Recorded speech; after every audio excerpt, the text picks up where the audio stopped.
Reddika MLC Botsa Satyanarayana మాట్లాడుతున్నారు. లైవ్లో చూద్దాం. ఏదైతే వారికి మద్దతు ధర ఉందో, గిట్టుబాటు ధర ఉందో 2200, 300 ఆ లెక్కన క్వింటాలు కొని రైతును ఆదుకునేది. కానీ దురదృష్టం ఇప్పటికి ఒక పక్క పత్రికలు గోల పెడుతున్నా, ఒక పక్క రైతులు గోల పెడుతున్నా, ఒక పక్క మాలాంటి వాళ్ళం అధికారులకి విన్నవించుకున్నా ఎవరు కూడా దాని గురించి పట్టించుకునే దాఖలాలు లేవు. కానీ 1-2 పత్రికల్లో అయితే శీర్షికలుగా వస్తున్నాయి. ఏమని? కేంద్రానికి రాశామని. Not nonsense. కేంద్రానికి రాయడం ఏంటండి?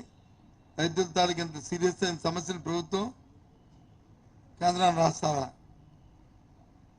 ముందు ప్రభుత్వం వచ్చి ఇన్వాల్వ్ అయ్యి మీరు వచ్చి కొనుగోలు చేసి మళ్ళీ తిరిగి అది మార్కెటింగ్ చేస్తున్నప్పుడు ఎంతైతే ఆ డిఫరెన్స్ వచ్చిందో దాన్ని కేంద్రాన్ని వచ్చి అడిగి వచ్చిన తర్వాత వచ్చి రీయింబర్స్ చేసుకోవాలి ప్రభుత్వం.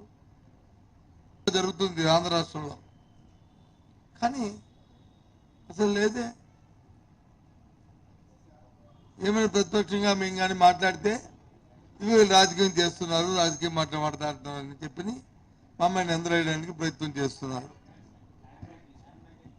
మా మీద నిందలేయడానికి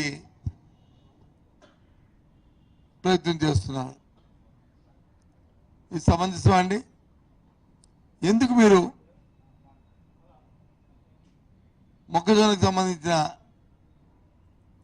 మార్కెట్ ద్వారా కేంద్రాలను ఎందుకు మీరు ఏర్పాటు చేయట్లేదు? ఇప్పటికే 2200, 2300 అమ్మవచ్చు. అది 1500, 1400, 1600 అమ్ముకునేది. మరి దుర్భర పరిస్థితి ఇవాళ రాష్ట్రంలో ఉంది.